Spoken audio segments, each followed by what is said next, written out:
오늘은 어린이 주일입니다. 특별히 2부, 3부 예배는 연극을 통해서 우리 어린이들과 함께 예배를 드리면서 은혜를 나누게 되는데요. 하나님께서 최고의 작품으로 만든 우리 자녀들이 주님 안에서 복된 자녀들로 잘 성장할 수 있기를 우리 모든 성도님들이 함께 기도해 주시기를 부탁드립니다. 우리 일부 성도님들은 연극을 못 보시기 때문에 제가 특별히 다른 작품 하나를 보여드리도록 하겠습니다. 여러분 그림을 한번 보실까요?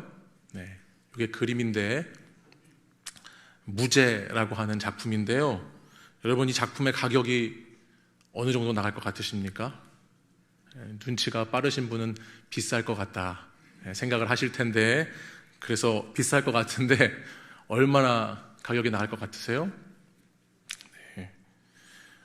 이 작품의 가격이요 무려 558억입니다.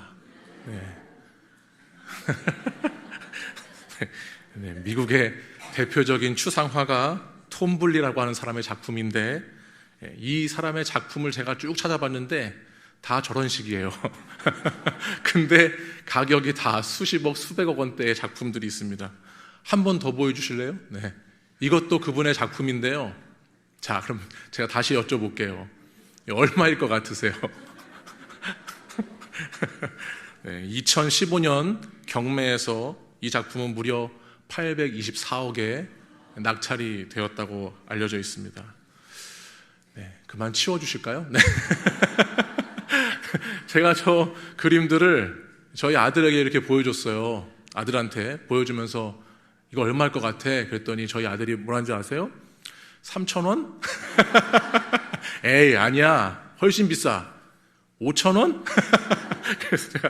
그래서 제가 저와 제 아들이 무지하여 미술의 조예가 전혀 없어서 이렇게 말씀드리는 것이 실례일 수 있겠지만, 이 유치원생이 낙서를 한 것 같은 이 그림의 가격이 저희 아들이 생각한 것보다 1000만 배가 비쌉니다. 1000만 배. 물론 돈으로 그림의 가치를 전부 평가할 수는 없지만 이 작품의 가격이 높다는 것은 무엇을 뜻하는가? 그 작품이 뭐가 있다는 거죠? 가치가 있다는 거예요. 가치가. 근데 그 가치가 있는 이유가 무엇 때문이겠습니까? 이 작품의 작가 때문이죠. 그렇죠?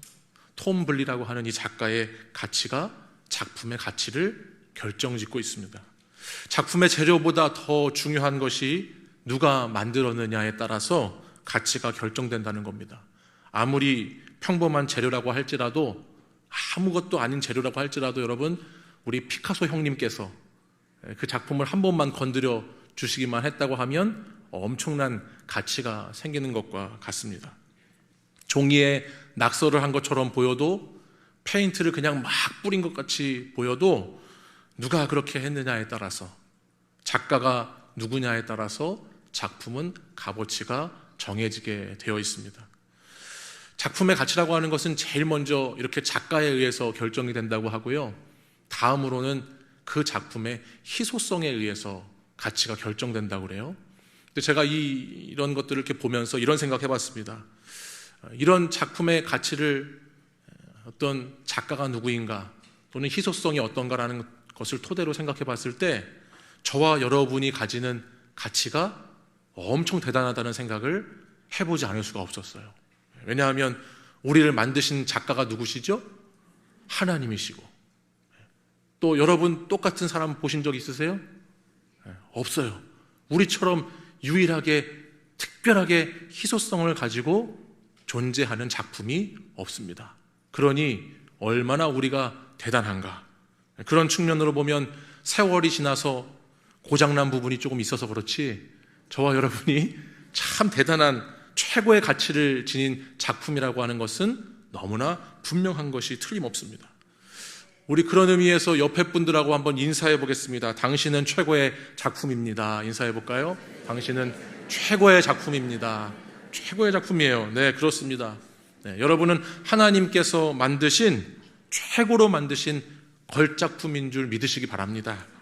요즘에는 자기애가 너무 강한 시대다 보니까 반대적으로 우리 스스로를 최고의 작품이라고 여기는 거, 이런 것이 자만하는 것 같고 교만하는 것 같이 들릴 수 있지만 나의 잘남을 뽐내는 것이 아니고 나를 빚으신 분의 손에 의해서 생기는 가치를 제대로 아는 것, 이것은 우리와 우리 자녀들에게 꼭 필요한 것입니다. 우리는 외모나 학벌이나 재산이나 소유에 관계없이 최고의 작가가 만드신 작품이라고 하는 사실이죠. 우리의 작가가 대단하기 때문에 그분의 작품인 저와 여러분도 어떠하다 할지라도 큰 가치가 있습니다. 작품의 위대함은 작품 스스로가 무엇인가를 증명해내거나 나타내려고 애쓸 필요가 없습니다. 단지 그 작품이 누구의 작품인지를 알게 되면 그것이 훨씬 중요한 것이고 그것이 그 작품의 가치를 결정하는 겁니다. 우리 시대는 이 자신감이라고 하는 것을 자꾸 자신에게서 찾으려고 하는 경향이 있습니다. 이 자신감 있게 살아야 되는데 자꾸 내 스스로 그걸 찾으려고 그래요. 그러니까 늘 내가 스펙이 좋아야 되고 내가 돈이 많아야 되고 내가 성공해야 되고 내가 인정받아야 되고 내가 자신감이 있어야 된다라고 자꾸 생각을 하는데, 그러다 보니까 그 자신감이 부족하면 아주 심하게 위축되기도 하고 우울해지기도 하고 또 죽을 만큼 힘들기도 한 세상입니다. 그런 사랑하는 여러분, 우리의 자존감은 어디에 있어야 되느냐? 작가에게 있어야 돼요. 작품 스스로에게 있는 게 아니고 우리는 작가에게 달려있다는 거예요. 그러니까 자신감이 떨어져서 자꾸 낮아져서 어려움이 있으신 분들은 뭘 하면 되느냐? 그때 작가를 찾아봐야죠. 내가 자꾸 자존감이 낮아져요. 자신감이 자꾸 줄어들어요. 그러면 어떻게 해야 될까요? 우리를 만드신 그 작가를 찾아가는 거예요. 작가를 찾아서 나를 지으신 그분이 누구이신가? 그분에 대해서 우리가 알게 되면, 그분이 누구이신지를 바르게 알고 제대로 알게 되면 거기에서 우리는 존재 가치를 확인하게 된다라고 하는 말씀입니다. 하나님께서 나라고 하는 작품을 만드신 작가이심을 다시 기억하며 내가 아니라 하나님이 어떤 분이신지를 확인하는 것, 그것이 오늘 우리 시대 가운데 참 중요한 일이라고 할 수가 있겠습니다. 오늘 저와 여러분이 잠시 나누게 되는 이 시편 139편의 말씀은요, 작가이신 하나님이 누구이신가를 우리에게 아주 잘 들려주는 말씀이에요. 그래서 우리는 작가이신 이 하나님을 아는 만큼 작품 가치를 알게 되고 그야말로 우리가 걸작품이라고 하는 존재를 깨닫게 되고, 그러니까 타인하고 비교해서 해방되고 내가 하나님의 걸작품으로서 나는 어떻게 사명 감당하면서 살아가는 게 맞는가, 그것들을 보게 될 수 있다는 겁니다. 오늘 시편 139편의 하나님은 어떤 하나님이시냐면 제일 먼저 전지하신 하나님이십니다. 139편 1절에서 6절까지의 말씀을 보면 하나님은 나보다 나를 더 잘하시는 분이라고 소개하고 있어요. 나보다 나를 더 잘하신다. 나의 앉고 일어섬을 아시고 내 입술에 무슨 말과 또 내 마음의 생각까지도, 그 심정까지도 다 아시는 분이시다라고 말씀하고 있습니다. 다음으로 7절에서 12절의 말씀을 보니까 하나님은 무소부재하신 분이시다는 것도 알게 됩니다. 하늘 끝에 가 있을 때라도, 바다 끝에 갈지라도, 심지어 가장 어두운 곳에 숨어 아니면 도망쳐 있다 할지라도 하나님은 거기에 다 계신 분이라고 말씀했어요. 그리고 계실 뿐만 아니라 어느 곳에서든지 우리를 인도하시고 붙잡아 주시는 분이라고 성경은 말씀합니다. 그런데 더 중요한 것이 있습니다. 그 하나님이 어떤 하나님이시냐면 저와 여러분을 창조하신 하나님이세요. 창조 참 좋지 않습니까? 네. 저와 여러분을 창조하셨다. 네. 정말 좋은 하나님이시라는 거예요. 우리 13절 말씀을 함께 한번 보고 읽어보시죠. 시작. 주께서 내 내장을 지으시며 나의 모태에서 나를 만드셨나이다. 아멘. 네. 하나님은요, 우리가 그냥 흔히 지나치듯이 생각을 하면 창세기 말씀에 그냥 뭐 흙을 가져다가 이렇게 뚝딱뚝딱 해가지고 대충 하고 후 불어서 사람을 창조했다, 이렇게 생각할 수가 있는데 그렇게 창조하신 게 아니에요. 이 시편 말씀을 보니까요, 너무너무 세밀하게, 아주 예리하게 우리의 모든 오장육부를, 우리의 모든 기관을, 우리의 몸과 마음과 영혼을 아주 정성스럽게 주님이 우리를 창조하셨어요. 우리 14절 말씀도 같이 한번 읽어보겠습니다. 시작. 내가 주께 감사하옴은 나를 지으심이 심히 기묘하심이라. 주께서 하시는 일이 기이함을 내 영혼이 잘 아나이다. 아멘. 이 시편의 시인은요, 자신을 지으심이 심히 기묘하시다, 너무 기묘하다, 놀랍고 신기하게 만들어졌다는 것을 고백합니다.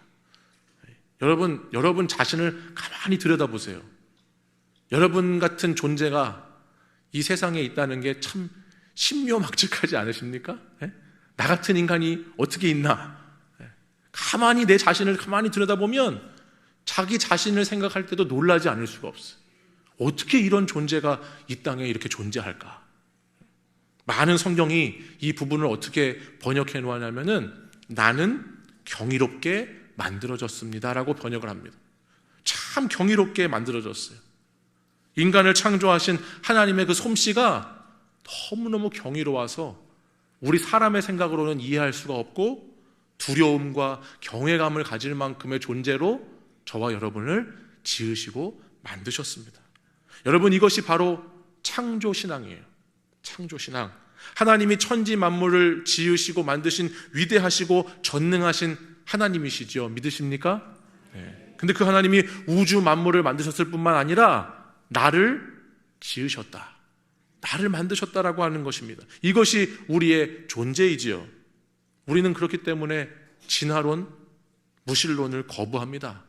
어쩌다 만들어져서 이 세상에 내던져진 존재도 아니고 우리는 원숭이의 후예도 아니죠. 하나님의 형상으로 지음받은 여러분 한 분 한 분이 위대한 하나님의 작품입니다. 그러므로 우리는 우리 자신을 존귀하게 여겨야 되고 우리 자신을 잘 사랑해야 돼요. 또한 서로를 향해서 하나님의 형상으로 만드신 서로를 향해서도 경이로움을 가지고 타인을 바라보고 타인을 대해야 하는 것입니다. 작품이 대단해서가 아니에요. 작가이신 하나님의 솜씨가 놀랍기 때문에. 작품은 좀 결함이 있을 수 있고 문제가 있을 수 있고 여러 가지 모자람이 있을 수 있지만 그 작품을 만드신 작가가 완벽하시기 때문에 우리는 서로와 서로를 경이로움의 대상으로 바라보아야 하는 것이죠. 그 하나님께서 만드신 걸작품으로 우리가 하나님 경외하는 마음으로 서로를 바라볼 때 우리는 아름다운 세상을 만들어 갈 수가 있는 겁니다.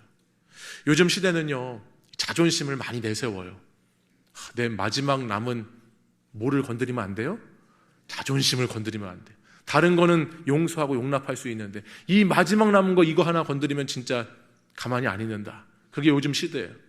그러다 보니까 사람들이 서로 너무너무 많이 비교하며 삽니다. 그 자존심 때문에. 그래서 어떤 사람은 거기에서 막 우월감을 느낍니다. 어떤 사람은 또 거기에서 엄청난 열등감을 느낍니다. 그 자존심으로 인해서 상처를 주고 상처를 받습니다. 많은 문제가 그 자존심에서 생깁니다. 자존심이 자꾸 내세워지면 자존감은 점점 낮아집니다. 여러분, 믿음의 사람들은 자존심을 내세우면서 남들과 비교하면서 살아가는 사람들이 아니고 내가 누구인지 아는 정체성을 가지고 살아가는 사람들이에요. 그리스도인은 내가 가진 것으로 나 스스로를 평가하면서 내가 지금 어떻게 보이나, 나를 지금 어떻게 보고 있나, 거기에 집중해서 살아가는 사람들이 아니고 늘 나를 만드신 분이 누구신가, 나를 지으신 분의 그 존재는 어떤 존재인가, 이것에 관심을 두고 그 작가 아래에서 자유를 누리며 살아가는 사람들이 그리스도인입니다. 세상의 관점으로 여러분의 소중한 가치와 여러분의 존귀함을 잃어버리지 않으시기를 간절히 축원합니다. 저는 여러분이요, 당당한 성도가 되셨으면 좋겠어요. 그 당당함의 힘은 어디서 나오나요? 나는 하나님의 최고의 작품이다. 따라해 보겠습니다. 나는 하나님의 최고의 작품이다. 이 믿음을 가지셔야 돼요. 교만하시라는 말씀이 아니에요. 내가 하나님의 정말 걸작품이다. 이 믿음 가지고 사는 것이죠. 그 하나님이 어떤 분이라고요? 하나님은 전지하신 하나님이시고 무세호 부재하신 하나님이시고 창조와 섭리의 우리 구주이시다는 것을 믿으며 살아가시기를 바랍니다.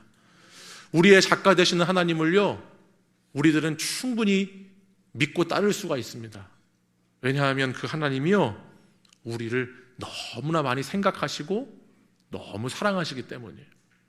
우리 오늘 본문 말씀 17절, 18절 우리 2절 말씀인데 같이 읽어보시죠. 시작. 하나님이여, 주의 생각이 내게 어찌 그리 보배로우신지요, 그 수가 어찌 그리 많은지요. 내가 세려고 할지라도 그 수가 모래보다 많도소이다. 내가 깰 때에도 여전히 주와 함께 있나이다. 아멘. 천지를 만드시고 우주를 만드신 최고의 작가 하나님이 우리를 향한 생각을 너무나 많이 갖고 계시대요. 모래보다 더 많이 우리를 생각하시는 거예요. 그리고 그 생각은 보배로운 생각이라고 성경이 말씀하고 있어요. 여러분, 보배로운 생각이라고 하는 이 표현은 무슨 표현인지 아세요? 값으로 매길 수 없는, 우리가 다 이해할 수 없는 오묘한 생각으로, 고귀한 생각으로 저와 여러분을 보물처럼 여기시는데 한순간도 빼놓지 않으시고 모든 시공간 속에서 저와 여러분을 그렇게 생각하시는 분이 우리 하나님이시라고 하는 말씀이에요.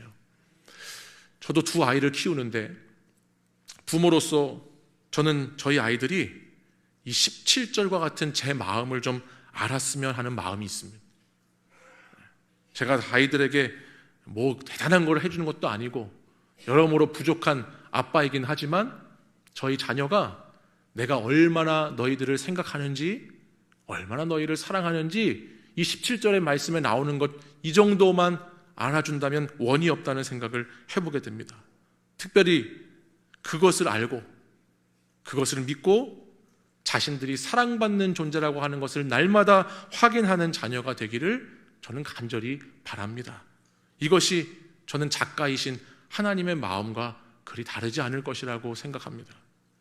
그냥 존재 자체로서 너는 너무 귀하고, 그냥 너 자체로서 너는 너무 보배롭다, 너는 나에게 너무너무 소중한 존재다. 오늘 이와 같은 하나님의 음성 듣고 가시는 여러분 되기를 간절히 소망합니다. 이 사랑이요, 때로는 이 작가의 작품이요, 시간이 지나면요 부서지고 조금 깨지고 좀 망가지는 경우도 생겨요. 여러분, 아무리 소중하게 만들어진 작품이라고 해도 시간이 지나면 세상의 풍파 속에서 그 모습이 조금 상실되기도 하고 손상이 되기도 합니다. 여러분, 우리가 직장 생활 하시는 분들이 이 상관한테, 위에 사람한테 이렇게 막 혼나고 오면은 그런 표현을 쓰잖아요. 아, 오늘도 깨졌어, 뭐 깨졌다, 이런 이야기를 쓰는데 이 세상에 살다 보면은 깨질 때가 있습니다. 근데 여러분, 깨지고 부서지는 것을 통해서 더 가치가 빛나는 예술 작품이 있더라고요. 제가 오늘 설교를 준비하면서 미술 공부를 많이 했는데 일본의 도자기 기법 중에서 킨츠키라고 하는 기법이 있어요. 킨츠기. 이는 깨지고 부서진 그 조각들을 가지고 작품을 만들어낸 겁니다. 근데 이 작품의 가치가요, 원래 모양 때보다 더 비싸진다고 그래요. 이런 작품이에요. 이제 저런 도자기를 만드는데 저게 지금 이렇게 문양이 생긴 거 보이세요? 저 문양이 깨진 부분이에요. 그래서 각종 금이나 은이나 보석 같은 것을 사용해서 저 깨진 부분을 연결해서 작품을 만드는 건데요, 이 기법은 그 전에 깨지지 않았던 저 도기의 값보다도 이 기법을 사용한 저 조각품들은 훨씬 더 놀라운 값을 매겨지는 작품으로 재탄생을 합니다. 저는 이 작품을 생각하면서 이런 생각을 해봤어요. 우리 주님도 우리가 깨어지면, 세상 가운데 우리가 부서지거나 뭉그러지면 그냥 두시는 것이 아니고 금으로도 은으로도 비교도 할 수 없는 주님의 보혈의 사랑으로 우리를 다시 붙여주신다라는 생각을 해보게 됐습니다. 나의 깨진 조각이 가치가 있어서가 아니라 우리를 향한 하나님의 변함없는 사랑으로 인해서, 나는 세상 풍파 속에 저렇게 깨어질 때도 있지만 주님의 변하지 않는 그 신실하신 사랑하심이, 우리를 만드신 그 작가의 마음이 우리를 이전보다 더 빛나고 더 존귀하게 아름다운 존재로 만드시러 가신다는 말씀입니다. 사랑하는 여러분, 하나님의 솜씨는 제가 가만히 생각해 보니까 AS까지도 완벽하시더라고요. 하나님의 솜씨는 저와 여러분의 모습이 매일매일 새로워지고 달라지고 우리가 깨진 그 자리에도 다시 더 고귀한 가치가 있는 존재로 우리를 만들어 가시는 줄 믿습니다. 여러분을 향한 하나님의 생각이 셀 수 없고 무궁합니다. 주님의 성실하시라고 사심이라고 하는 것은 우리를 창조하셨을 때뿐만이 아니라 오늘 이 시간까지 여전히 성실하신 사랑으로 우리를 빚어가고 계시는 줄 믿습니다. 그분이 우리의 작가라고 하는 것을 기억하시면서 여러분 담대하게 용기 있게 그리고 무엇보다 하나님의 자녀답게 살아가시는 저와 여러분 되기를 간절히 소망합니다. 여러분, 하나님의 최고의 작품이 여러분이세요. 하나님은 여러분을 세상 그 어떤 것과도 바꿀 수 없는 가장 값진 존재로 만드셨습니다. 그리고 그 존재의 회복을 위해서 우리에게 예수 그리스도 자신의 독생자 외아들을 보내주셨죠. 그 사랑이, 그 은혜가 오늘도 저와 여러분에게 함께 있는 줄 믿습니다. 여러분, 그분의 생각이 너무나 귀하고 너무나 가치 있고 너무나 놀랍다는 것을 우리 생각하시면서 우리 하나님께 소망을 두고 살아가는 우리 모든 일산충신의 성도님들이 되시기를 간절히 축원합니다.